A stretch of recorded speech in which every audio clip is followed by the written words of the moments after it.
आया तो मैंने देखा, तो मेरा रिएक्शन, मतलब मैं चौंक गया एकदम से देख के कि अरे यार ये क्या हुआ। मैंने एक साथ 40 से 50 फ्रंट रूल निकाले। उसके बाद में 40 से 50 फ्रंट रूल निकालने के बाद में मैं जस्ट खड़ा होके विद इन 1 सेकंड मैं नीचे गिर गया था, क्योंकि मुझे चक्कर आ गए थे उसमें। नहीं, माँ बाप को हर एक चीज़ पता होती है कि मेरा बेटा टेंशन में है कि नहीं। तो ये तो मेरे को ये लगता है कि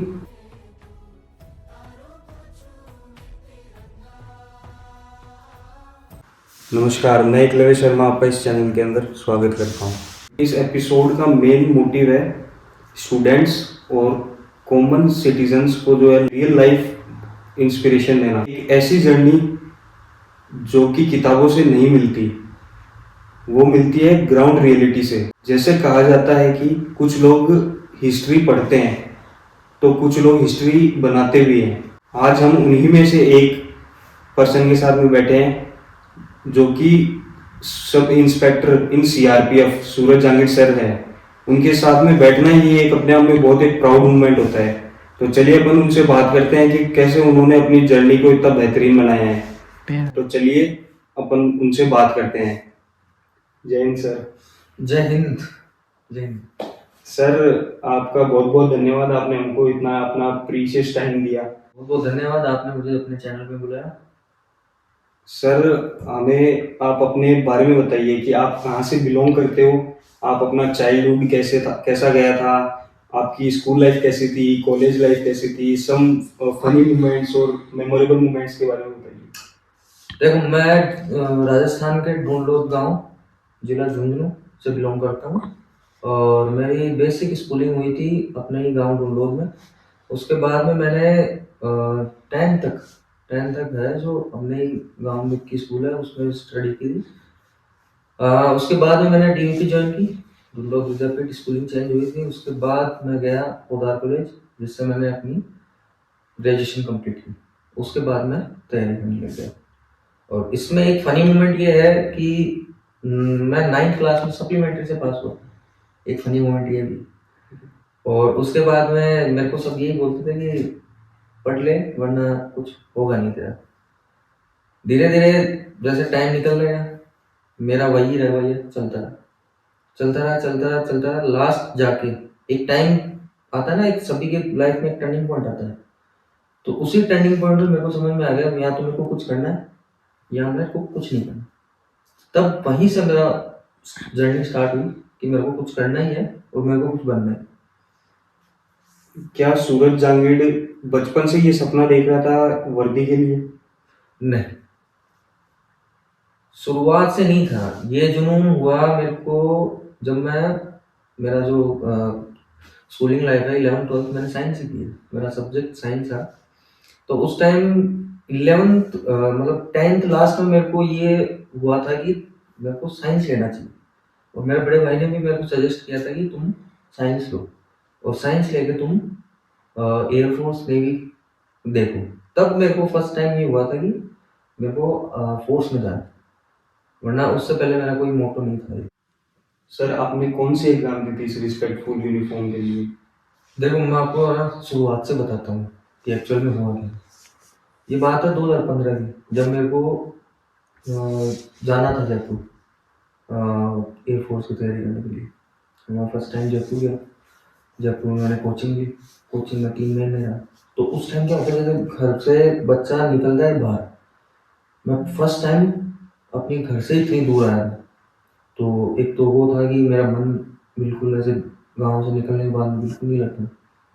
वो जो पीरियड था 3 महीने में, ना तो उसमें तैयारी हो पाई, ना उसमें ऐसे लगा कि मेरा कुछ इम्प्रूवमेंट है या मैं उसके लिए मतलब उसके नज़दीक जा रहा हूँ जॉब पे, नहीं हो पाया। उसके बाद क्या हुआ, धीरे धीरे धीरे धीरे दूर होते गया मैं कंपटीशन के बाद।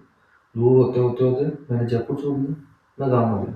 फिर मैं 2-3 साल तक ऐसे ही मतलब बस कॉलेज में जाना आना, जाना आना। फिर एक टाइम जो मैंने टर्निंग पॉइंट की बात की थी, उस टाइम, वो टाइम समय होगा मेरे ख्याल से 2017-18 के, नहीं 16-17 के आसपास का। उस टाइम ये हो गया था कि मेरे को एसएससी की तैयारी करनी है।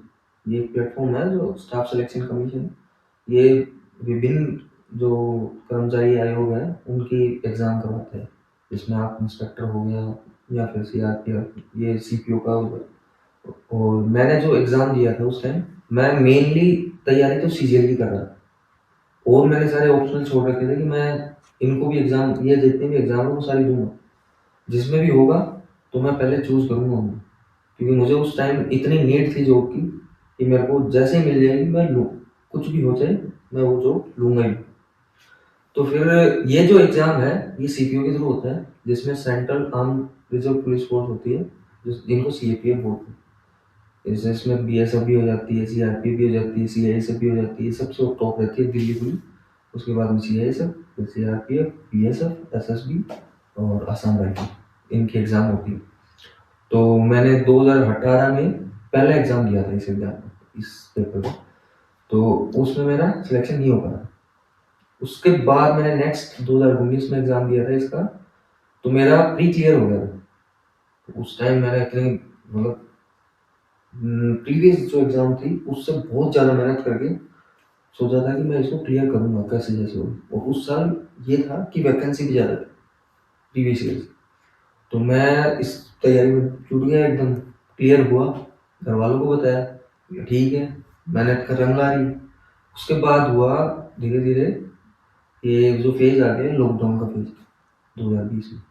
तो उस टाइम मैं क्या सीजीएल की एग्ज़ाम देता था, लेकिन सीपीओ में दे ही रहा था। मैं सोचा कि अब तो कोई ना, क्योंकि सिलेबस इनका सेम होता है, तो एग्ज़ाम दी, हो गया, ठीक है। मैं कि अब इसकी पर्टिकुलर इसी की तैयारी करनी, क्योंकि उसमें क्या होता है, प्री होता है, मेंस होता है, मेंस में केवल इंग्लिश आती है, और जो सीजीएल होता है उसमें मेंस में आता है मैथ और इंग्लिश।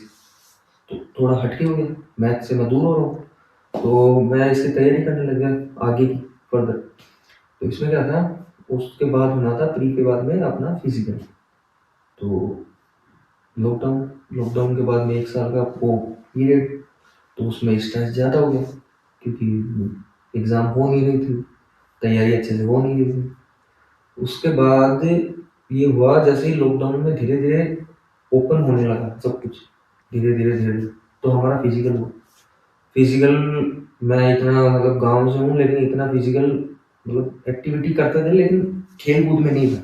मैं ज़्यादातर पढ़ाई में ही रहता था, एक जगह बैठ गया तो बैठ गया, 8-10 घंटे उसी में लगा रहता। फिर मैंने फिजिकल की तैयारी की, कैसे जैसे करके मैंने फिजिकल क्लियर कर दिया। घर वालों को बताया, बोले ठीक है नेक्स्ट स्टेप तू चढ़ेगा एग्जाम के। उसके बाद क्या हुआ, एग्जाम आती है मेंस। मेंस होता है 200 नंबर का इंग्लिश का। उसमें हमें टाइम मिला, 1 साल लॉकडाउन के बीच का टाइम मिल गया। तो उसमें क्या था, थोड़ा चल रहा था कि स्टडी हो रही है, बीच में नहीं हो रही है नहीं हो रही। लेकिन उससे क्या होता है, अगर आप पढ़ते रहते हो तो आपको बेनिफिट मिलता ही रहता है। ये नहीं है कि आप मतलब बीच में 1 महीने 1.5 महीने छोड़ दिया तो आप पूरा ही साफ हो, ऐसे नहीं होता। तो उससे वो चीज़ें मेरे को क्या बेनिफिट मिला उन चीज़ों को। फिर हमारा मेंस होता है, मेंस के बाद में हमारा मेडिकल, उसके बाद में फाइनल, ये होता है। तो सर आपको कोई डिमोटिवेट हुए हो, तो सर उसको कैसे किया आपने हैंडल? देखो डीमोटिवेट होने का तो कोई मतलब मैं ये सोचता था कोई रीजन ही नहीं है। कैसे कि डीमोटिवेट हो जाऊंगा तो मैं इस एग्जाम से ही दूर हो रहा हूँ, और मैं बना ही लिया था कि मेरे को चाहिए, तब डीमोटिवेशन की चीज़ है। हालांकि डीमोटिवेशन आता है तो अब सब आदमी, मतलब मैं ये मानता हूँ कि हर आदमी उसको नहीं इतना जल्दी कवर अप कर पाता। तो मैं 2-4 दिन उस चीज़ के लिए ब्रेक ले लेता था कि यार 2-4 दिन ना थोड़ा पढ़ाई से दूर रहते हैं, चिल कर। हाँ थोड़ा चिल करते हैं। तो उससे ये चीज़ मेरे को थोड़ा ना बेनिफिट करती थी कि हाँ मैं 3-4 दिन थोड़ा ना इधर उधर चिल मार लूँ, तो क्या पता वो हो जाए, और ये सक्सेस भी रहा। तो मतलब जिन किसी को ब्रेक लेना हो वो ब्रेक लेके फिर कंटिन्यू कर सकते हैं अगर उनका मन नहीं कर रहा, अगर हाँ बिल्कुल, अगर मैं ये कहता हूँ कि अगर ये चीज़ है ना कि मेरा 3-4 दिन का, 4 या 5 दिन का, तो आपको अगर ये लगता है कि आप 1-2 दिन में कर सकते हो तो क्यों नहीं कर सकते हो। आप 1 महीने में 1 दिन हो जाता है तो क्या दिक्कत है।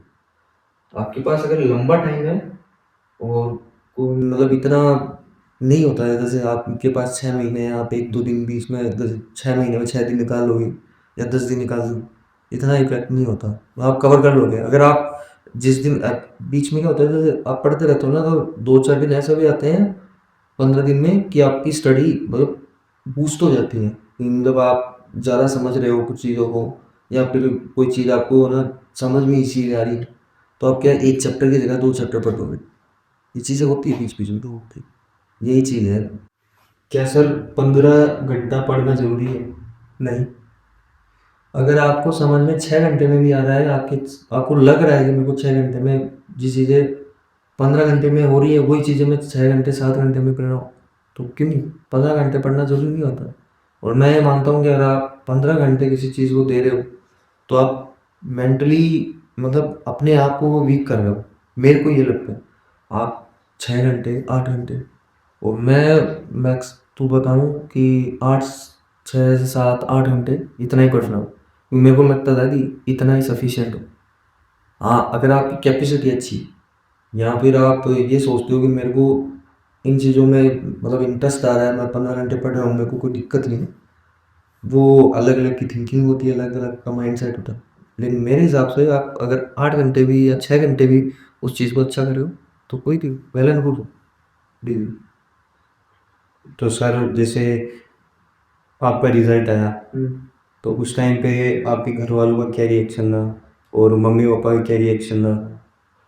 देखो, रिजल्ट मेरा है ना 31 जनवरी को, और शाम को 8 बजे रिजल्ट की डेट आ गई थी। और एसएससी में यही 6 से 7 बजे के आसपास उस टाइम उसने पैटर्न बना रखा था ये रिजल्ट डालने में। वरना तो और साइड होती है उनका, और जो एग्ज़ाम होती है उन पर जल्दी आ जाता है। लेकिन एसएससी ने क्या किया, 6 7 8 इनके बीच में, या एक्चुअली मुझे एग्जैक्ट मुझे याद नहीं है, लेकिन यही टाइम था। तो मैंने सबसे पहले फ़ोन किया था घर पे, तो मम्मी ने उठाया, मम्मी को बोला मम्मी मेरा सिलेक्शन हो गया। तो वो चीज़ मतलब मम्मी मतलब एक इमोशनल टाइप से नहीं होता है, इमोशनली मम्मी ने बोला है सच्ची में। तो मैंने बोला हाँ हो गई।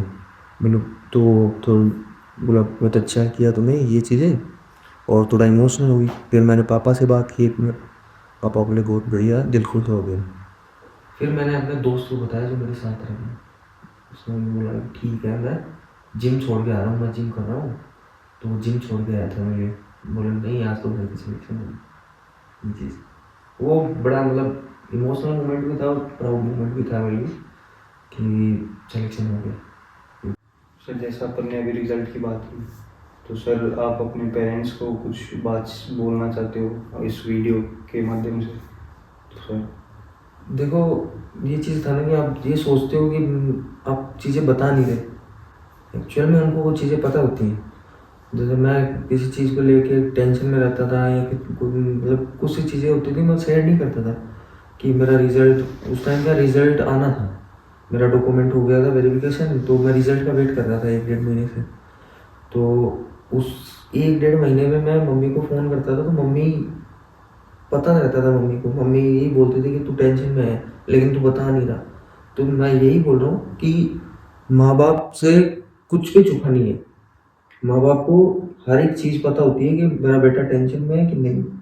तो ये तो मेरे को ये लगता है कि माँ बाप को आपकी हर एक एक्टिविटी और आपकी हर एक उनको ये रहता है कि ये टेंशन में है या इसको कोई तकलीफ है। तो माँ बाप से कुछ छुपा नहीं है मेरे ख्याल से। तो सर जब गांव में पता चला, आपके रिलेटिव वालों को पता चला, तो मैं भी आपकी रैली में था उस दिन। तो सर गांव वालों ने कैसे स्वागत किया था आपका, वेलकम किया? देखो, मेरे को मैं काफ़ी एम्बेरस हो गया था उस चीज़ को देख के, क्योंकि मैं एक्सपेक्ट नहीं कर रहा था कि ऐसा मतलब स्वागत मेरा होगा। मैंने जस्ट सभी को जैसे जिस दिन रिजल्ट आया था उसके अगले दिन मैं घर आया आशीर्वाद आशीर्वाद लेने मम्मी पापा का। तो घर वालों ने मेरे को बुलाया कि तू आ जा। तो मैं आया, तो मैंने देखा, तो मेरा रिएक्शन मतलब मैं चौंक गया एकदम से देख के कि अरे यार ये क्या हुआ। तो फिर कहीं ना कहीं खुशी भी थी, रिजल्ट की खुशी थी। और फिर घर वालों को देखा, थोड़ा एम्बेरस हुआ, मिला सबसे। तो ठीक लगा कि यार चलो एम्बैरेसिंग तो है लेकिन फिर भी ठीक है, सिलेक्शन हुआ है, बस उसकी ज़्यादा खुशी थी उस टाइम। सर आपका first day of training, like activities, कैसा, वो जर्नी कैसी रही थी? मेरे लिए फर्स्ट डे ऑफ ओके, मेरा फर्स्ट डे था 6 जून 2022, जिस दिन मैंने पहला दिन था मेरा नॉट ट्रेनिंग। हमारे क्या होता है, जैसे हम पहले जीसी में रिपोर्ट करते हैं, मतलब मेरा पहला कदम था सीआरपीएफ में 6 जून 2022 को। तो हम सबसे पहले पहुँचे वहाँ पे, पहुँच के हमारे जो कॉल लेटर्स होते हैं जो हमारे घर आते हैं वो सबमिट हुए थे, और वो सबमिट होने के बाद में हमें अगले दिन बताया कि आप सुबह इतने बजे मार्क आए, और उस हिसाब से अपना तैयार होके आप वहाँ खड़े हुए मिलेंगे। तो फर्स्ट डे था, थोड़ा अजीब सा भी लगा, सुबह जल्दी उठना पड़ा क्योंकि इतना रूटीन था नहीं मेरा सुबह उठने का। तो सोचा कि ठीक है चलो आज पहला दिन तो निकल जाता है, मतलब चाव भी था उस टाइम कि भाई वर्दी पहने। उसके बाद में धीरे धीरे जैसे टाइम निकलने लगा तो थोड़ा अजीब सा भी लगने लगा क्योंकि अब तो रोज़ाना जल्दी उठना पड़ेगा। वो चीज़ें एक क्या माइंडसेट अपना पहले था कि 10 बजे उठना है, आराम से उठना है, लेकिन फौज में रूल होता है, आपको टाइम बाउंड, हर चीज़ में टाइम बाउंड होगा। आपको 6 बजे मार्का पहुंचना तो पहुंचना ही, उसमें आप ये नहीं बोल सकते कि मैं नहीं आ सकता, नहीं, वो ड्यूटी में ही नहीं, आपको पहुंचना ही पड़ेगा उसमें। तो फिर धीरे धीरे दिक्कत ही हुई, उसके बाद में दिक्कतें आदतों में बदल गई। तो देन आफ्टर सब चीज़ें उसी हिसाब से चलने लग गई, जैसा चल रहा है वैसा ठीक है, ये चीज़ है। तो सर वहाँ पे कभी कुछ डांट वाट पड़ी थी कोई? हाँ, पनिशमेंट मिली ना, डांट वाट नहीं मिलती है फौज में, हाँ पनिशमेंट मिलती है, रगड़ा पट्टी ये सब चलता रहता है। आपको अच्छे से मतलब आपकी रगपट्टों को मजबूत करने वो, उसमें देखो 2 चीज़ें होती हैं, आपको पनिशमेंट भी मिलेगी प्लस आप फिजिकली भी फिट होते रहोगे। आपको पता नहीं रहेगा कि, लेकिन आप ये चीज़ें आप दोनों मतलब आप कुछ करोगे, ऐसा काम करोगे कि आपको पनिशमेंट मिल रही है, तो उससे आपको पनिशमेंट भी मिल रही है और आपको रगड़ा पट्टी मिल रही है, और उससे आपकी फिजिकल स्ट्रेंथ भी अच्छी होती जाती है, ये चीज़ें होती हैं। सर ऐसी कोई पनिशमेंट जो अभी तक आपको याद है? पनिशमेंट, हाँ ये है, मैंने एक साथ 40 से 50 फ्रंट रूल निकाले थे। उसके बाद में 40 से 50 फ्रंट रूल निकालने के बाद में मैं जस्ट खड़ा होके विदिन 1 सेकंड मैं नीचे गिर गया था क्योंकि मुझे चक्कर आ गए थे उसमें। हाँ, 40-50 फ्रंट रूल, मतलब एक बार ऐसे सोचते हो ना कि हाँ यार मैं मार दूंगा, लेकिन इतना आसान भी नहीं है, और प्लस मैं खाना खाया हुआ था उसमें, तो उल्टी होने का भी हो गया था उस टाइम कि उल्टी कर दूंगा, लेकिन मैं चकरा गिर गया था, ये हुआ था। आप सबको अपनी एक खूबसूरत जर्नी के बारे में बताया, तो अब ये पार्ट 1 है, तो बाकी का पार्ट जो है हम अपलोड करेंगे यूट्यूब पे। आप इसी चैनल पर बने रहिए, लाइक और सब्सक्राइब करिए। अगले पार्ट में सर की जो आफ्टर जो एसआई बनने के बाद में की जो लाइफ है उसके बारे में पता चलेगा, और कुछ ऐसे क्वेश्चंस भी करेंगे अपन जिनसे कि सबको हेल्पफुल भी होगा। तो आप बने रहिए और नेक्स्ट पार्ट को देखिए।